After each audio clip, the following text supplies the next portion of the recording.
katanya mahasiswa Indonesia yang di sana hampir 70%-nya drop out. Betul tidak? Isunya. Kalau dari pengalaman saya ya waktu itu, kalau untuk mahasiswa IPTN ya hampir 99% lah Lulus. Karena seleksinya ketat. Karena seleksinya dan untuk yang BPPT ini mungkin bisa dikatakan lebih dari 70% yang gagal untuk mendapatkan ini. Tapi biasanya mereka kalau gagal di universitas itu mereka masih bisa sekolah di Politeknik itu tadi, Pak Hochschule. Ya. Untuk yang universitas atau TU, musim ujiannya itu di waktu liburan. Nah, kalau untuk yang FH ya Politeknik itu libur itu sudah selesai semua. Ujiannya itu sebelum libur. Tapi yang universitas tidak. Di universitas biasanya gitu pengalaman saya ya. Itu yang jadi problem. Itu jadi kalau problem buat anak-anak mahasiswa asing, Indonesia yang biaya sendiri. Yang biaya sendiri dan berharap dapat kerja sampingan dari varian job itu. Nah, kalau dia di universitas masa waktu dia ngambil paruh waktunya adalah masa ujiannya. Ujian itu. Jadi mengganggu karena varian job ini biasanya kerja otot ya, bukan kerja otak. Während des Ferien kalau bahasa Jermannya itu selama semester itu pemerintah Jerman juga memberikan hak mahasiswa itu untuk bekerja dalam 20 jam per minggu. 20 jam per minggu. 20 jam atau setengah dari waktu biasa.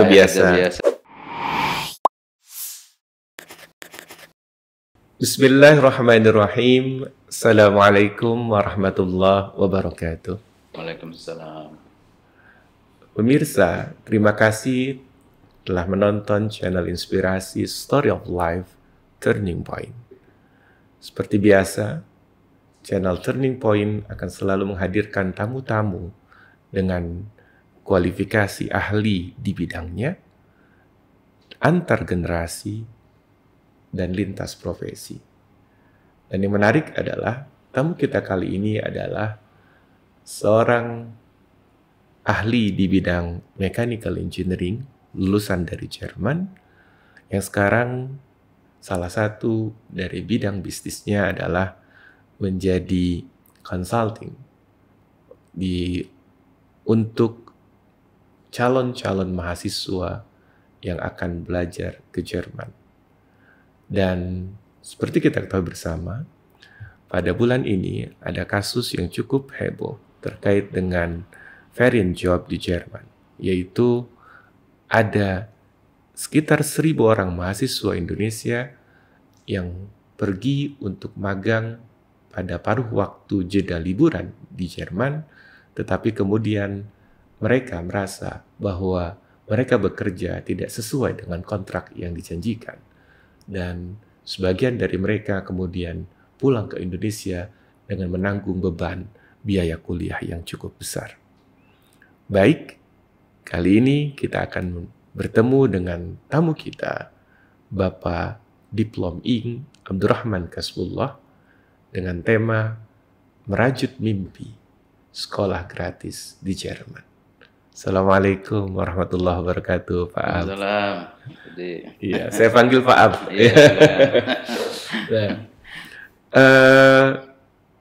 Biasanya di topik-topik Turning Point itu selalu kita bicara tentang story of life. Jadi kisah hidup dari tokoh-tokoh yang diundang ke sini. Dan sebelum kita bicara tentang bagaimana merajut mimpi sekolah gratis di Jerman, saya ingin dulu berkenalan nih dengan Pak Ab. Iya, Pak Ab ini lahirnya di Indramayu, betul ya? Orang kampung. Orang kampung ya, alhamdulillah.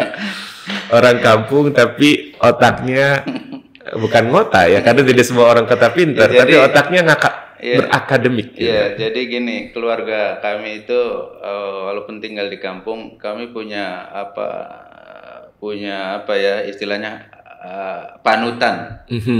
Kakak saya yang pertama yang memulai sekolah. Jadi kakak saya itu tahun 70-an ya. Setelah lulus SMA kemudian tes di ITB dan diterima. Di situ turning point-nya.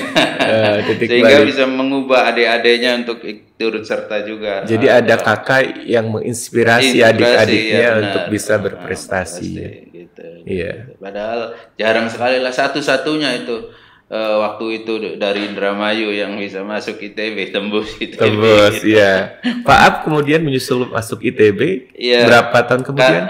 Saya di Indramayu itu sampai SMP. Sampai SMP di Indramayu. Kemudian pindah ke SMA Bandung di sini. Sebenarnya dari prestasi saya di kampung itu boleh dibilang bagus lah ya. Sebenarnya saya mampu diterima di SMA 3 Bandung ini, gitu. Tapi karena yang ngurus ini tidak tahu inilah apa masalah apa kepengurusan itu, sehingga saya disekolahkan di sekolah swasta. Ya. Tapi tembus juga ke itu, alhamdulillah. Ke elektro, setahu saya, betul. Elektro.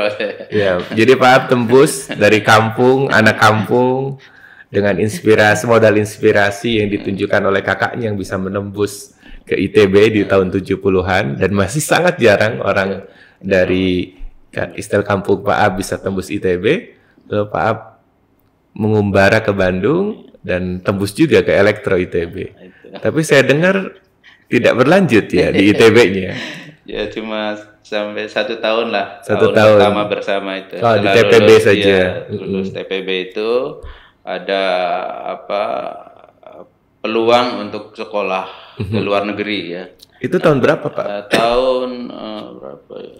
86 berarti ya. Oh, 1986 ya. 86. Ada kesempatan beasiswa ke luar negeri.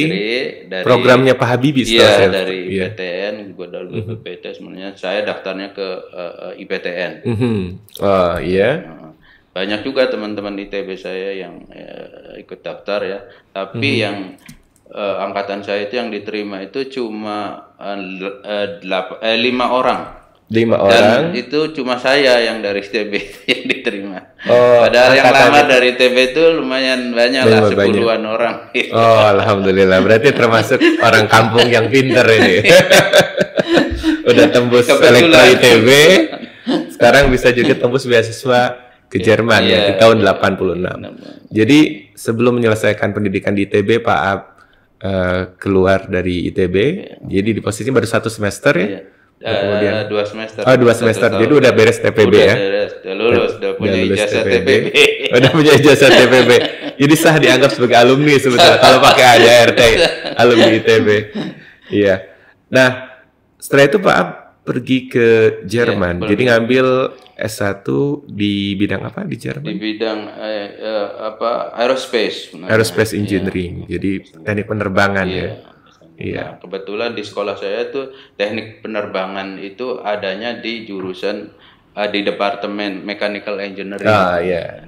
Di mechanical engineering. Nah, karena sekolah di sana itu seperti itu. Jadi untuk aerospace itu termasuk jurusan spesialis lah. Maksudnya setelah mengalami kuliah umum 4 semester umum bidang mechanical engineering baru dibagi-bagi jurusan seperti itu. Iya. Itu di mana, di universitas? Di bukan universitas. Jadi di sana itu ada beberapa model sekolah ya. Ada yang universitas, ada yang teknische universitas.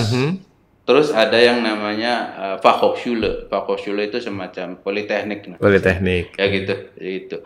Apa ininya sekolah. Kalau teknische Hochschule, teknische universitas itu biasanya lebih fokusnya ke teknologi ya, teknik lah, bidang teknik yang difokuskan gitu. Berarti Pak di bidang teknik ya khususnya. Lalu di sana studi sampai berapa tahun? Berapa? Aduh, cukup lama ya? Cukup lama. Hampir 6 tahun lah. 6 tahun karena, ya. Kebetulan karena saya waktu itu pakai sistem lama ya. Jerman itu dari nggak ada S1 di sana tuh. Kalau gitu. untuk TU ya, teknis universitas. Jadi langsung ambil S2 ya. Jadi kalau di tengah-tengah kita gagal tanpa ijazah sama sekali. Tanpa ijazah sama sekali. Hatta walaupun akhir-akhir ya, itu terjadi pada beberapa teman Saya, teman Indonesia yang mendapat beasiswa dari iya gitu. Pas akhir-akhir tinggal satu pelajaran itu aja gagal ya selesai.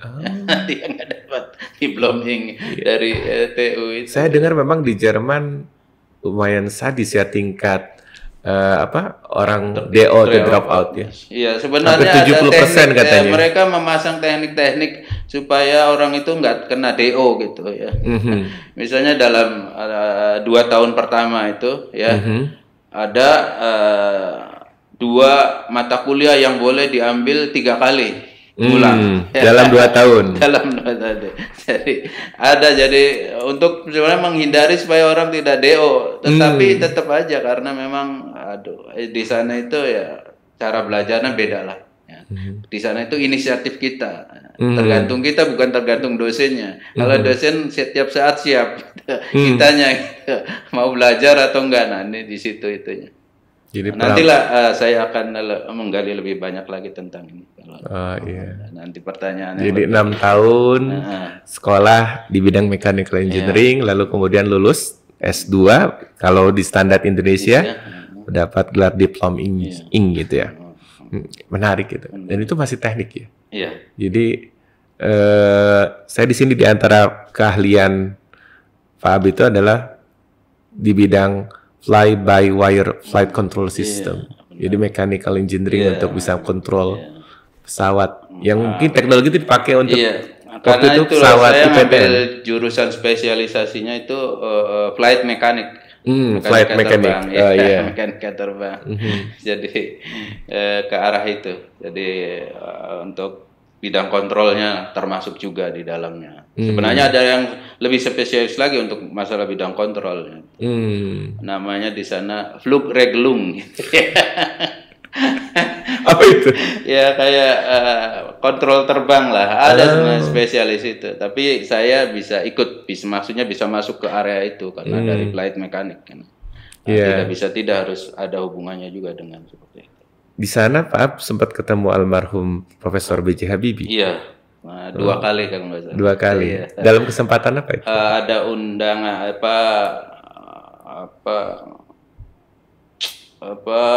di kedutaan ya, silaturahmi orang-orang Indonesia yang ada di Jerman gitu. Kemudian juga ada waktu itu ada konferensi mahasiswa Indonesia Jerman, penerima beasiswa Habibie ya, seluruh Eropa. Iya, datang ke tempat. Betul, iya. Beliau juga. Jadi tamu kita ini salah satu dari sedikit orang penerima beasiswa Habibie yang dulu tahun 80-an dikenal sebagai orang-orang yang genius di bidangnya. Alhamdulillah, Pak. Kita bicara hal lain sekarang. Nah, setelah ke Indonesia, Pak kan ya meniti karir di beberapa tempat, lalu kemudian salah satunya juga Pak Ab juga mendirikan semacam perusahaan konsultasi untuk membantu anak-anak Indonesia yang mau bersiap pergi ke sekolah di Jerman. Kan bayangan orang Indonesia sekarang, informasi yang berkembang, Jerman tuh anak sekolahnya gratis gitu. Apa yang bisa ditawarkan Jerman sebetulnya untuk pendidikan? Saya jadi begini, jadi terinspirasi juga ini, saya tertantang gitu. Maksudnya saya mendirikan ini supaya anak-anak Indonesia yang mau sekolah di Jerman itu tidak tidak keblasak gitu. Keblasak itu artinya? Artinya tidak terjerumus. Iya, tidak terjerumus ke kegagalan gitu ya. Artinya karena dari pengalaman saya sendiri ya, ketika sekolah di Jerman itu tidak tahu informasi tentang Jerman, bagaimana sekolah di sana. Hanya saya belajar bahasa Jerman, kemudian setelah itu baru dikirim ke sana. Nah, setelah masuk ke universitas baru kita tahu, oh caranya begini. Banyak orang-orang yang salah, terutama mengambil jurusan, terus kalau sudah dalam jurusan itu mengambil mata kuliahnya yang salah. Misalnya kan di sana itu ada mata kuliah wajib, ada mata kuliah pilihan wajib, dan ada mata kuliah pilihan. Nah, ini yang wajib oke lah, kita bisa ini ya. Yang pilihan ini yang salah. Kalau salah, kita nggak akan bisa lulus. Misalnya karena sulit terlalu sulit itunya. Terus juga banyak hal lah. Kemudian kan di samping itu kan kadang-kadang kita banyak mahasiswa juga kan menikah, merit, yang punya keluarga, jadi dengan biaya beasiswa yang didapatkan dari Indonesia kadang-kadang nggak cukup, jadi dia harus kerja paruh waktu ketika liburan, itu juga mengganggu gitu. Nah, dari tantangan-tantangan semacam itu ya, maka saya berinisiatif lah, saya dirikanlah konsultasi studi untuk ke Jerman supaya anak-anak yang mau kuliah di sana itu benar-benar memperoleh informasi yang valid, informasi yang memang harus dia dapatkan gitu. Mungkin, sehingga di sana dia tidak mengalami kegagalan. Bahkan saya menjamin walaupun dia akademiknya di SMA itu tidak terlalu bagus lah, insya Allah kalau dia tahu ini step-step sekolah di sana dengan baik dan modalnya adalah kerajinan, insya Allah dia akan bisa melalui itu. Dan itu sudah terbukti dengan murid-murid yang kami kirim di sana gitu. Saya lihat ini kalau jurusan ini boleh lah. Tapi ada satu jurusan yang memang nanti mungkin akan diulas lebih dalam ya, itu kedokteran. Nah, kedokteran ini unik di Jerman ini karena nanti atau sekarang boleh saya boleh. Jadi kalau mau kuliah kedokteran di Jerman itu ya, ini kuliah kedokteran ini kan tidak semua universitas itu membuka jurusan kedokteran. Sementara kalau kuliah teknik atau sosial, semua universitas itu ada jurusan itu. Ya, sekitar 350-an lah universitas di Jerman semuanya ya, baik universitas, TU maupun tadi politeknik ya. Kalau digabungin sekitar segitulah. Dan semuanya negeri di sana ya.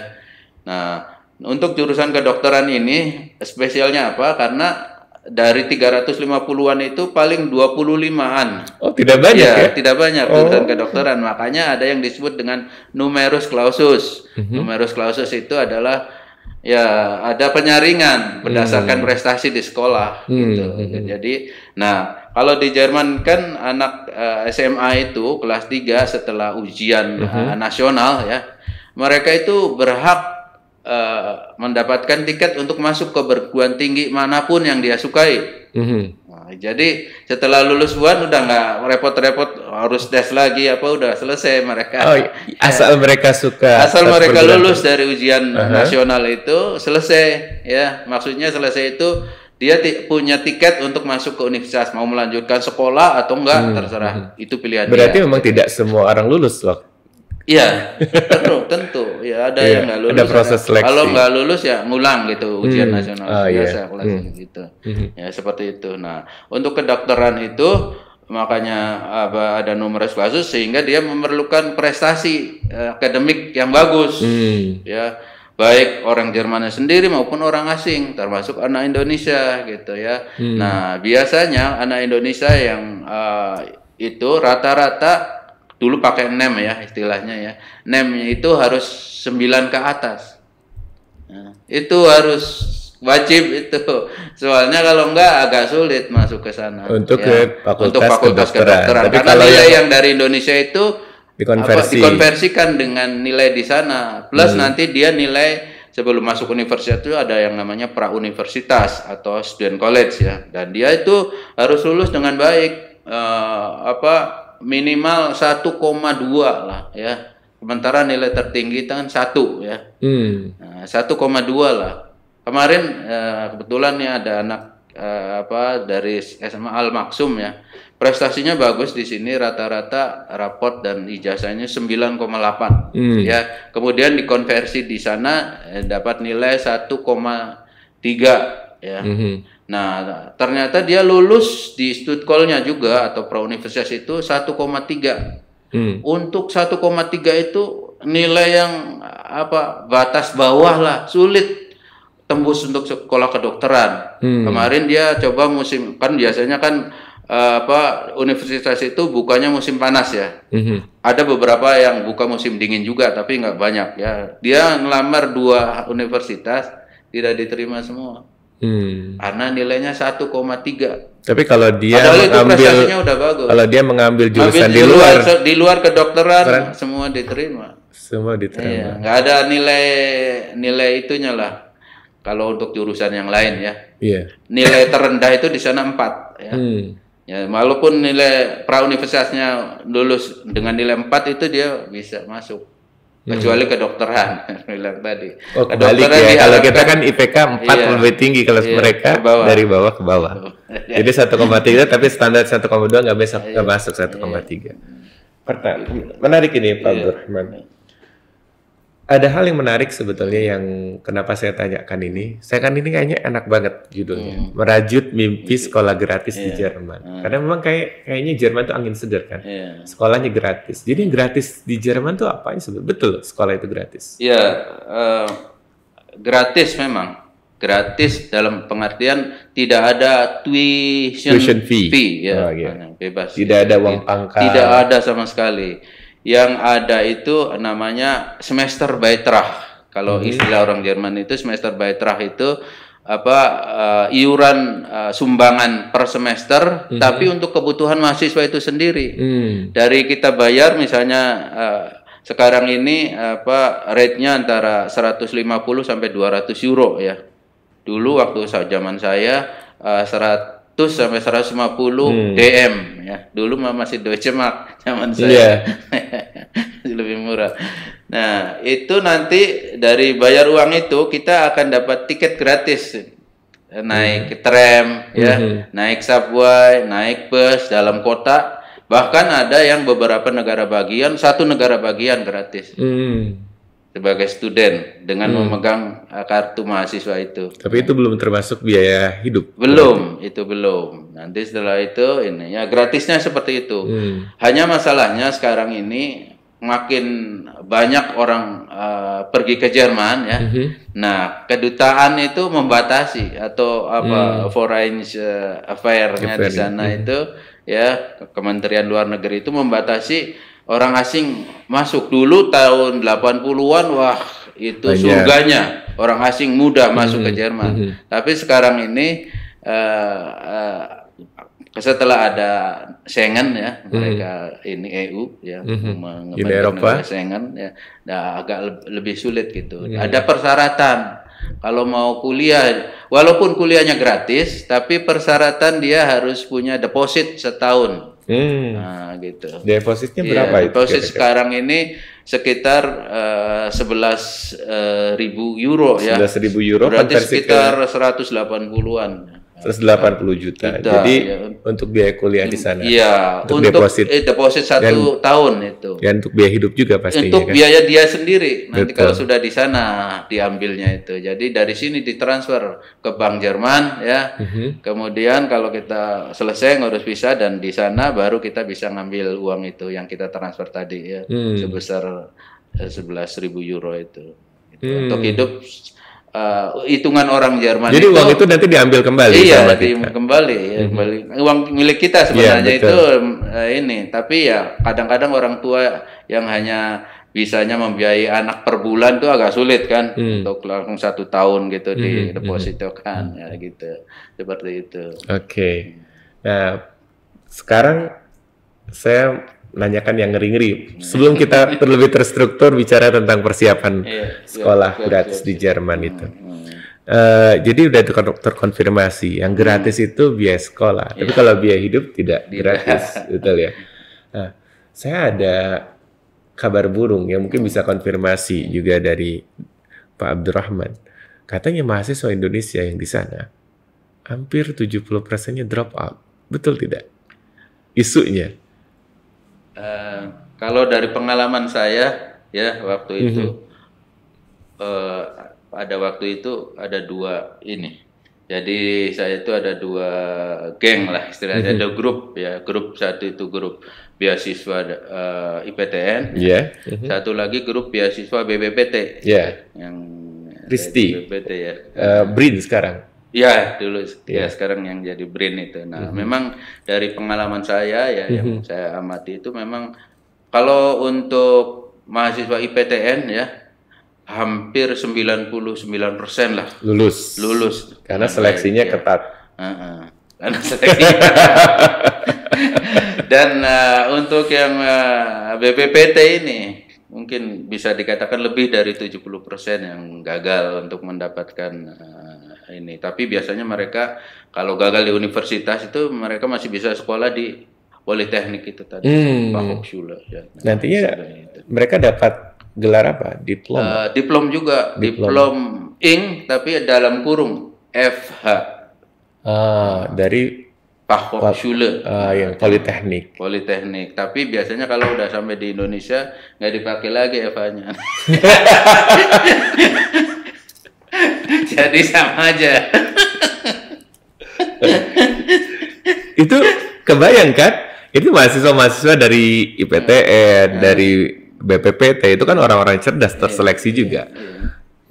Nah, kalau mahasiswa yang katakanlah di sini dengan kualitas yang biasa, apakah masih bisa bersaing? Katakanlah kalau mereka memilih jurusan bisnis, social science atau psikologi.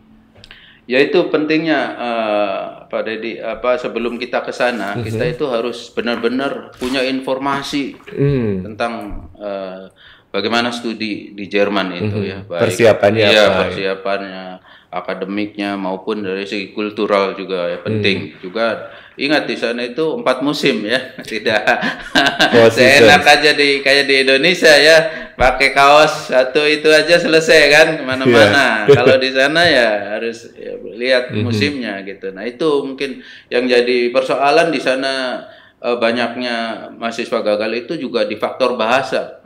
Bahasa. Ya, ini penting nih. Jadi makanya saya kalau ke anak-anak yang masih di sana itu, kamu sekarang di sini kamu jangan mikirin akademik dulu, maksudnya belajar lagi matematika, fisika untuk sekolah teknik, jangan, itu gampang. Yang penting fokus bahasa, kamu bahasanya bagus, insya Allah di sana akan lancar. Karena itu kegagalan anak-anak Indonesia atau orang-orang asing itu biasanya di faktor bahasa di sana. Faktor bahasanya penting. Jadi biasanya mereka dari sejak SMA harus belajar bahasa Jerman dulu, atau ada semacam gap year khusus mengambil bahasa Jerman? Kalau saya sih, yang saya anjurkan kalau kamu mau sekolah di Jerman ya lulus dulu aja lah. Fokus untuk nilai yang baik di Indonesianya sampai UN lah kalau dulu UN. Setelah itu selesai baru kursus bahasa, karena bisa memakan waktu antara 4 sampai 5 bulan ya. Tapi kalau anaknya cukup 4-5 bulan. Cukup. Ya, bisa sampai B2 itu kadang ya. Syaratnya untuk masuk universitas ada syarat bahasa dulu juga? Ada, ya. Jadi anak-anak SMA itu prosedur masuknya itu sebelum dia masuk ke universitas ada yang namanya student college atau pra-universitas ya. Di pra-universitas itu ujian masuknya adalah bahasa Jerman fokusnya, plus beberapa sekolah menginikan matematika untuk yang sekolah teknik ya, ada tes matematika, plus yang sosial ada tambahan bahasa Inggrisnya gitu. Nah gitu. Tapi biasanya fokusnya adalah bahasa Jerman ya. Jadi kalau bahasa Jermannya lulus ya, dia masuk ke universitas itu. Nah, di pra-universitas itu dibagi kelas-kelas ya. Ada kelas teknik ya, ada kelas ekonomi, kelas sosial, sama kelas kedokteran. Nah, itu mana yang kita mau kemana gitu. Jadi dari sini kita sudah tahu. Tetapi kalau kita ya pokoknya kita sekolah teknik misalnya contohnya ya, kita nggak tahu mau jurusan apa nih, mesin, teknik kimia, teknik fisika, atau elektro, atau informatika, nggak usah dipikirin dulu, masuk aja dulu sini ya. Nanti dalam proses setahun itu kita akan tahu kita ingin kemana gitu. Nah ini di pra-universitas atau student college disebutnya. Kayak TPB mungkin kalau di ITB ya. Iya. Tahap persiapan bersama. Iya, beda nih, agak beda. Sih kayak semacam SMA lah, ini tingkatannya masih SMA. Iya. Perlu Pak Dedi ketahui bahwa di sana itu SMA sampai SMA anak sekolah itu 13 tahun. Nah, kalau di sini kan 12 tahun. Nah, jadi keuntungannya ini mahasiswa kita juga lebih muda. Iya, makanya di sana itu di sini itu anak-anak Indonesia itu kalau ke sana muda, karena anak-anak Jerman itu biasanya kuliah itu umur minimal 20 tahun Oh. baru kuliah ya. Kadang udah 24 tahun baru kuliah karena misalnya dia ngambil itu dulu apa Bekerja dahulu. bukan apa untuk defense negaranya itu apa? Ah iya, jadi wajib militer. Iya, wajib militer dulu. Dulu mah waktu zaman-zaman saya hampir 2 tahun, sekarang udah dikurangi ya. 1,5 tahun. Kayak gitu.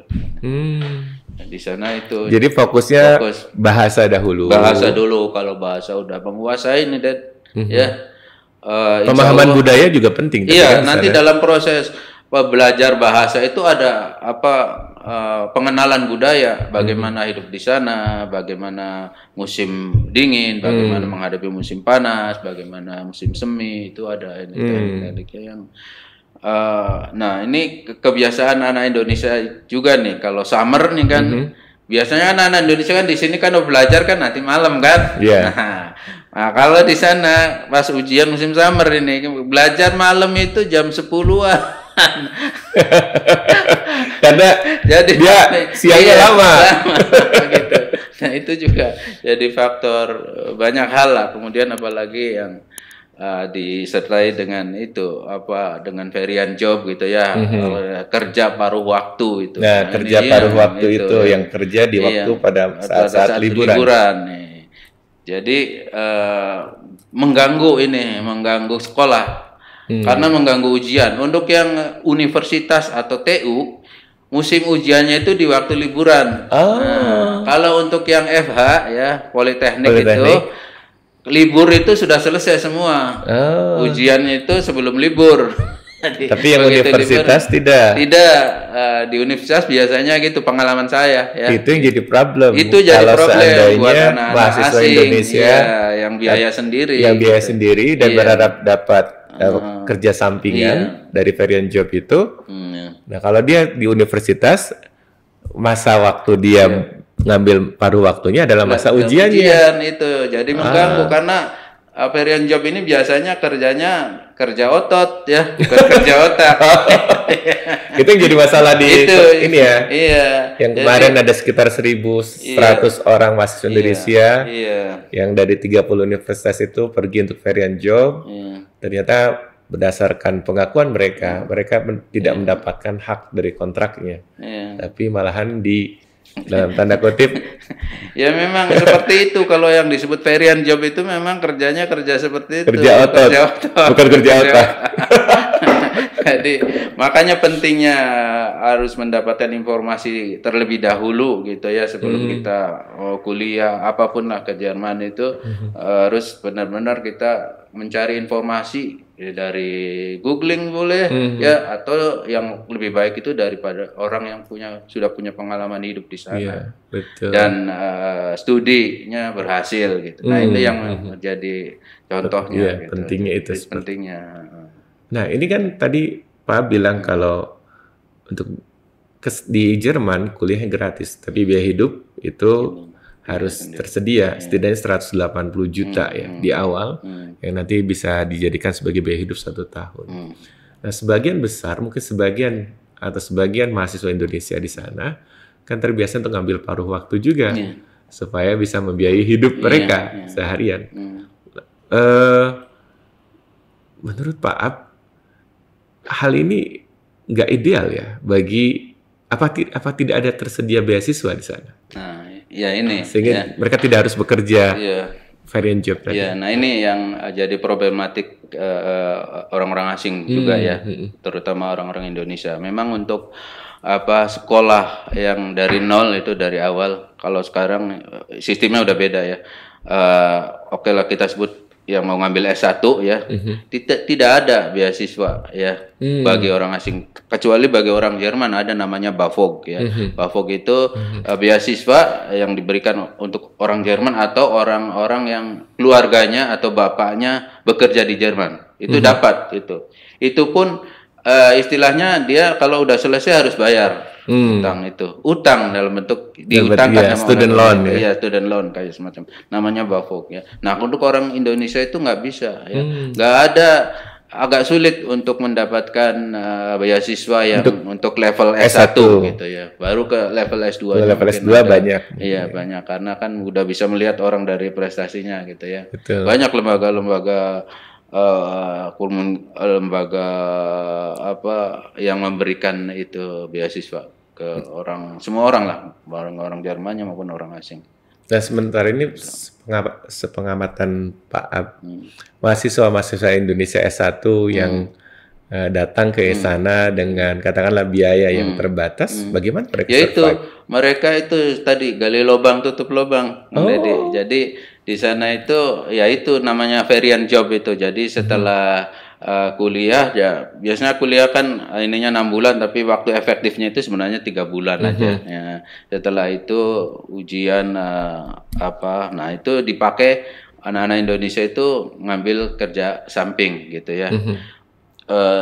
Sebenarnya selama Währendesferien kalau bahasa Jermannya itu selama semester itu pemerintah Jerman juga memberikan hak mahasiswa itu untuk bekerja dalam 20 jam per minggu. 20 jam per minggu. 20 jam atau per minggu. Setengah dari waktu biasa ya. Nah, biasanya anak-anak Indonesia yang punya prestasi atau baiklah di akademiknya ya, itu ambil kerjaan di universitasnya. Saya dulu pengalaman ya, saya mendampingi asistensi dosen gitu yang nggambar ininya lah macam-macam ada yang persiapan dosen mau mengajar itu. Nah, itu bisa diinikan maksudnya bisa diambil kerjaan itu ya bisa. Ataupun mau di luar yang penting karena di sana kan dimonitor kita ada teksnya, ada ininya, ada kartu teksnya di sana. Kenapa pernah kerja di mana berapa selama semester gitu. Begitu kita libur baru kita kerja full gitu ya. Gitu. Seperti itu cara mensiasati mereka untuk tidak lagi dikirim oleh orang tua. Dan itu kalau kerja full itu lumayan gajinya, bisa membiayai dia hidup untuk semester berikutnya. Wah, jadi kerja 1 bulan, bisa atau 2 bulan lah atau 2 bulan bisa membiayai hidup untuk 6 bulan. 6 bulan gitu. Oh iya. Nanti masuk akal. Udah itu mikir lagi. Tapi itu survival banget berarti ya. Ya. Kalau anaknya rajin semua bisa dilakukan, sekolah juga tidak terlalu terlalu lambat artinya sesuai dengan itu juga dia juga dapat penghasilan. Penghasilan juga nanti dapat pengalaman dari kerja-kerja ini, dia nanti pasti dapat seorang yang dia sukai di tempat kerja itu, nanti kalau lulus langsung gitu ya, dipanggil aja tanpa harus melamar lagi kayak gitu loh. Trik-trik dari kerja. Nah, ada pertanyaan ini. Kira-kira kalau misalkan kita di Indonesia waktu SMA, katakanlah khusus untuk S1 ya, kalau S2 mungkin berbeda. Atau kalau untuk S1 itu minimum kemampuan nilai UTBK atau nilai UN-nya itu berapa sih? Atau rata-rata rapotnya itu berapa? Sehingga dia dipandang kayaknya dia bakal survive secara akademik di sana. Dulu ya, waktu saya biasa ngurus anak-anak ya, sebelum COVID nih ya, ini kita bicara sebelum COVID itu, untuk yang sekolah teknik, ya sebenarnya rata-rata lulus saja, Kang Dedi. Rata-rata lulus untuk yang teknik ya, teknik maupun sosial maupun ekonomi, asal lulus saja. Karena di sana itu justru nanti itu ininya tuh di universitasnya gitu, yang menentukan itu, bukan nilai-nilai yang itu. Yang penting kita sesuai prosedur aja. Yang penting lulus di sini lulus. Dulu kedutaan itu tidak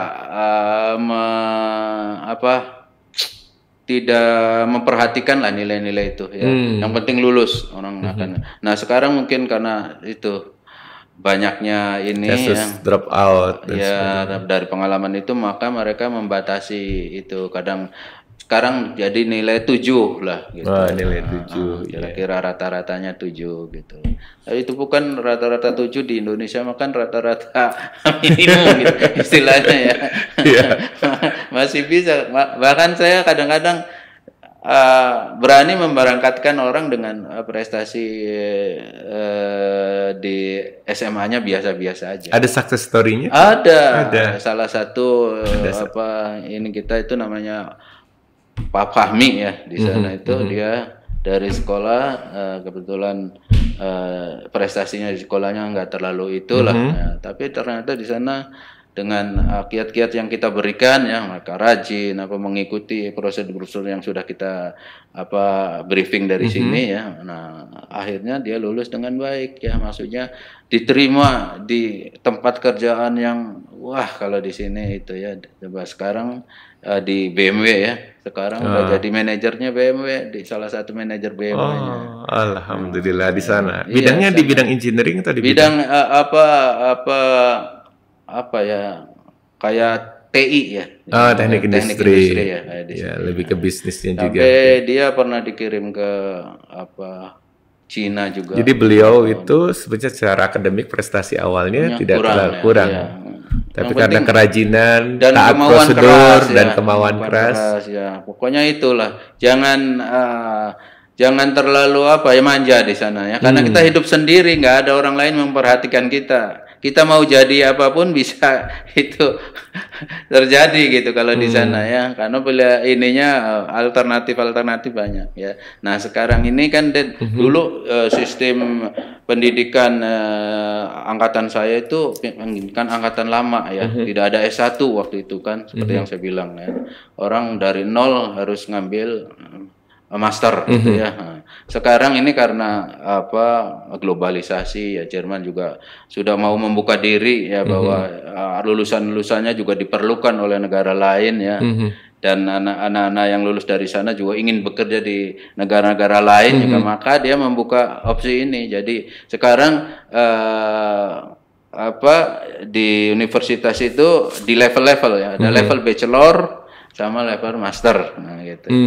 Bachelor ya biasalah kayak insinyur ya S1 itu 4 tahun, masternya 2 tahun, semacam gitu. Ya. Pak, ada pesan khusus untuk anak Indonesia yang ingin tertarik studi kedokteran di Jerman? Ya, memang begini ya. Sebenarnya studi Jerman tuh banyak untungnya, di samping tadi kan biaya murah, sebenarnya biaya murah kan tanpa biaya kuliah ya, hanya kita perlu biaya hidup aja ya, seperti itu. Nah, biasanya orang tua itu butuh biaya menghidupi anak di sana itu paling lama 2 tahun lah. Nah, kalau anaknya udah masuk pra universitas saja itu dia udah bisa kerja nih paruh waktu kalau liburan ya. Kalau liburan udah bisa bekerja, tapi kalau yang belum masuk pra universitas dia nggak boleh bekerja. Nah, dari situ sampai mana tadi ya? Kalau masuk pra universitas berarti dia boleh kerja. Boleh kerja. Nah, kalau ya tadi sistem pendidikannya itu sekarang udah mulai S1 dan S2 ya. Nah, jadi kalau yang anak-anak yang dari SMA ya, terutama tadi yang ditanyakan adalah bagaimana kalau kedokteran ya. Nah, kalau kedokteran itu sebenarnya sangat menjanjikan. Kalau kedokteran kan di Indonesia sangat mahal biayanya ya.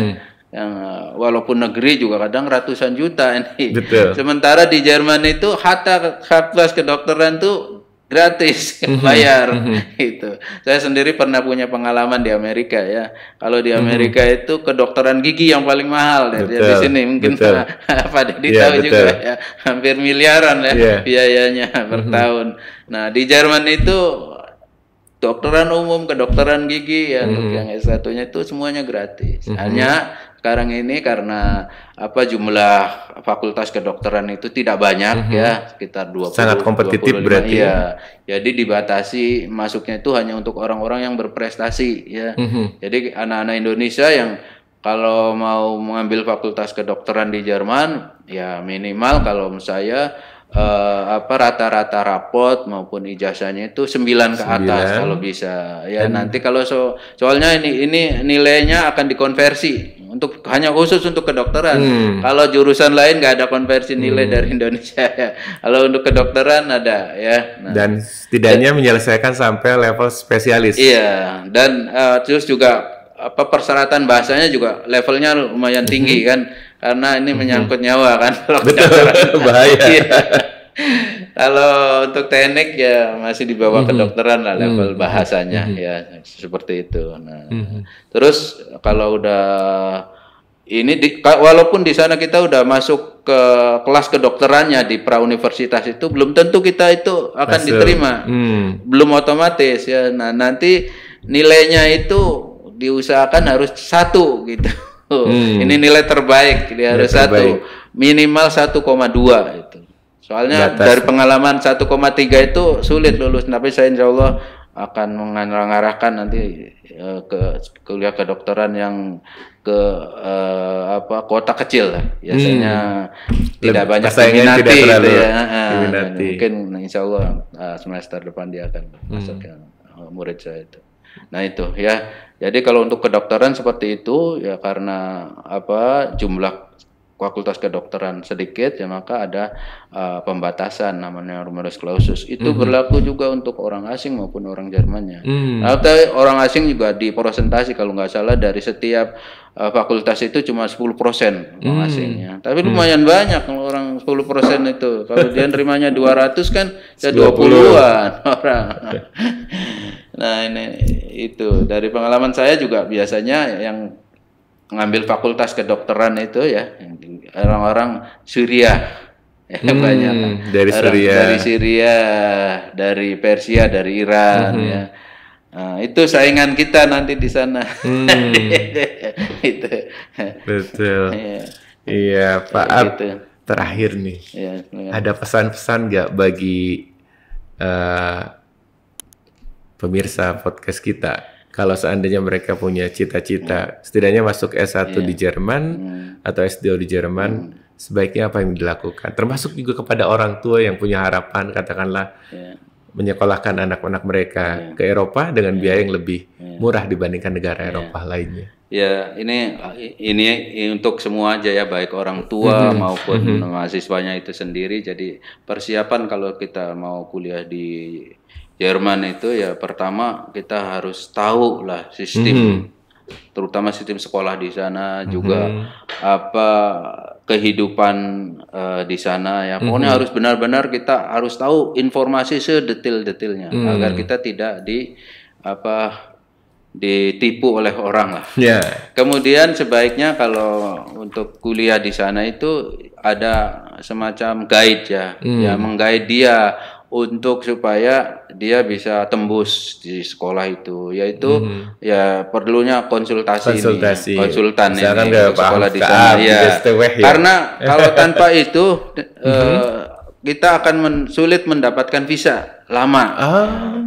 Terus juga akan mendapatkan balasan surat dari universitasnya juga invitation letter itu. Untuk dia bisa ngurus visa juga terlalu lama. Jadi kalau orang yang bisa di Jerman itu ngurus sendiri, tapi resikonya gitu akan memakan waktu sehingga harusnya diselesaikan dalam 1 semester akan bisa molor dari 1 tahun itu kan merugikan waktu kita. Jadi sebaiknya juga menggunakan jasa konsultan. Kepada siapapun ya harus ada guide-nya. Nah, itu, ya. Kemudian buat orang tua ini khusus yang dengan ekonomi yang pas-pasan ya hendaknya kalau memang anak punya cita-cita untuk sekolah di Jerman ya dari mulai kelas 1 sudah mulai nabung lah supaya cita itu bisa tercapai sedikit-sedikit lah insya Allah. Nanti kalau anaknya dari sini akademiknya bagus, bahasanya bagus itu cepat sekali orang tua tidak lagi membiayai ya, cuma paling setahun lah. Cukup 1 tahun. Naruh deposit aja. Setelahnya mereka kedua, bisa hidup dengan. Ya, mereka itu biasanya anak Indonesia deposit 1 tahun itu bisa dipakai untuk 1,5 tahun dan lebih hemat. Mudah-mudahan nggak makan Indomie. Karena itu ukurannya orang Jerman. Orang Jerman. Standarnya lebih tinggi. Iya, standarnya lebih tinggi kan. Saya rasa gitu aja, Kang Deddy. Iya, terima kasih.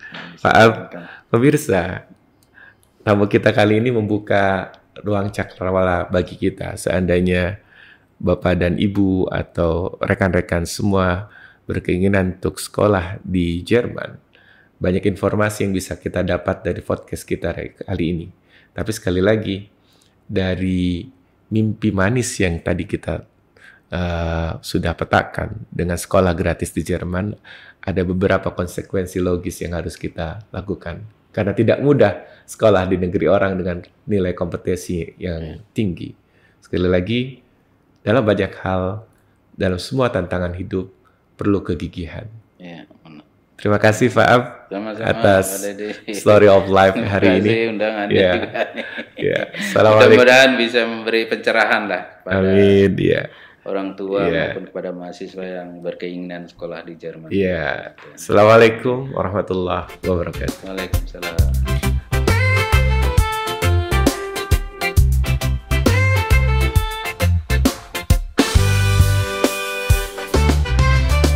Manusia adalah sebaik ciptaan, bersifat unik dan ingin berkembang, pantang menyerah, mencapai tujuan, menggapai harapan yang diimpikan. Kunci sukses itu pengetahuan tentang diri dan orang lain, tentang kekuatan dan kelemahan, rajin ikhtiar dan berserah kepada Tuhan. Priyadi, kenali sedih, cari kepribadianmu. Priyadi, kelola bakat kecerdasanmu. Priyadi, antisipasi masalah kepribadianmu. Priyadi, handal, cepat, terpercaya. Priyadi. Tes sidik jari Priyadi dapat diakses secara offline dengan mendatangi kantor kami yang berpusat di Bandung. Dengan mengikuti perkembangan teknologi computer vision dan machine learning, tes Priyadi dapat diakses secara online dimanapun dan kapanpun hanya menggunakan smartphone. Kamu dapat memilih paket yang tersedia di web application Priyadi sesuai kebutuhanmu. Laporan tes Priyadi disajikan dalam bentuk rainbow model assessment, sehingga mudah untuk dipahami dan diaplikasikan. Tes Priyadi merupakan instrumen tes yang reliable, valid, dan terstandarisasi, serta memiliki tingkat akurasi hingga 96%. Tes Priyadi menyajikan laporan individual analitik yang memetakan lebih dari 50 karakter kepribadian.